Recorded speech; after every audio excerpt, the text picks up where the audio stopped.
Here's the video no one cares about. So let's talk about the books I read.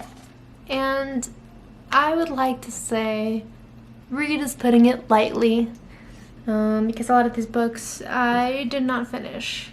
I skimmed, I did not finish, I left, and I said I read it. And I rated it 1 star. All the books I read in April. Oops. Okay, so first of all, I read Binding 13 and Keeping 13. And I did at first rate them 5 stars, despite the fact that there was some really problematic words in this book, and I want to explain originally why I thought that.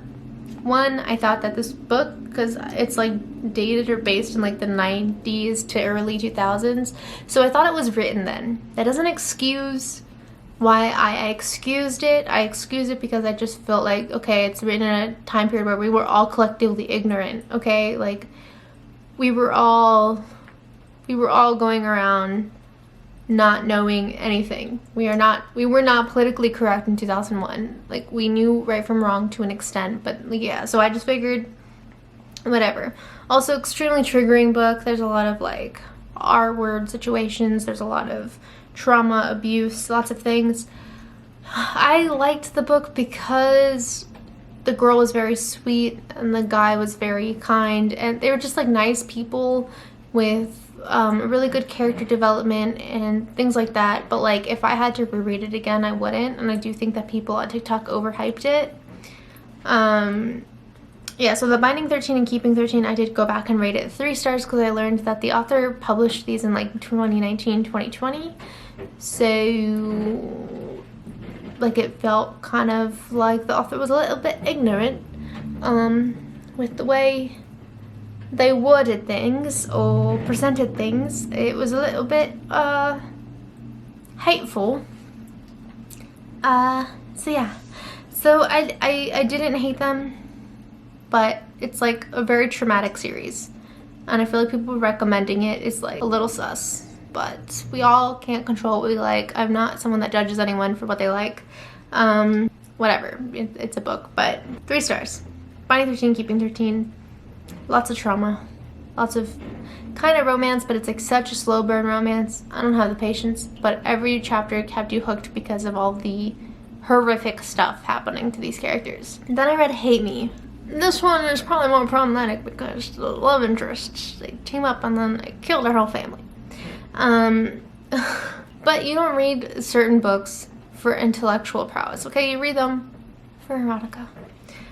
So this is written by Ashley Jade. It's called Hate Me. It's kind of like a bully romance. Maybe I like bully romances because I have too much fire in my chart. Maybe I'm an asshole, or maybe I'm deeply disturbed. I don't know. I rated it 3 stars. Could have rated it 4 stars. Enjoyed the experience. It was a short book. Then we enter what I blame on eclipse season. I read 1, 2, 3, 4, 5, 6 books back to back in the series of a week. Hated them, could not get interested in them for the life of me, rated them all 1 star. So we're gonna just go through that quickly, because if you ask me to describe the plot of them, all I'm gonna tell you is I was bored.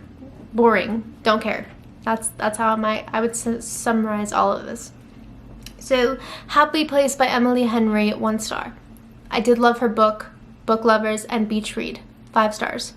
But People We Meet on Vacations and Happy Place, 1 star. Sweet Girl by Jack Whitney, 1 star.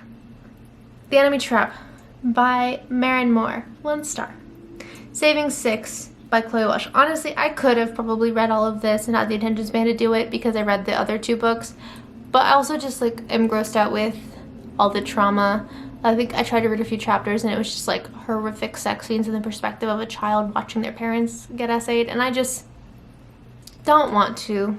I don't have the energy. I don't have the mental capacity. I have enough messed up stuff in my own life. I don't need to read about other people's messed up stuff. Sometimes I want to escape, you know? So, Saving 6, 1 star. Marrow. I tried to like Marrow. The book cover was beautiful. The synopsis was beautiful. 2 serial killers falling in love. Dark romance. Like, sounds really interesting. So boring. 1 star. Icebreaker, Hannah Grace, 1 star. Everyone really likes this. I just felt like it was cheesy and written poorly. I don't know. I think I just like books where the build-up of meeting people for the first time is quick, to the point, but also easy to read. I hate when you just get thrown into a scene of a book without any context and it's just like a conversation happening or like a scene unfolding. Like I want people to be like explaining who they are first before you're putting like a conversation between two characters happening. I'm like neurodivergent, ADD, I don't have the patience, I don't understand, I get bored easily. Yeah, so that's that. This is a very short video. I was not happy this month. I would say, I guess so far the best book I read was Keeping and Binding 13, but problematic. Did get me through traveling though, but yeah.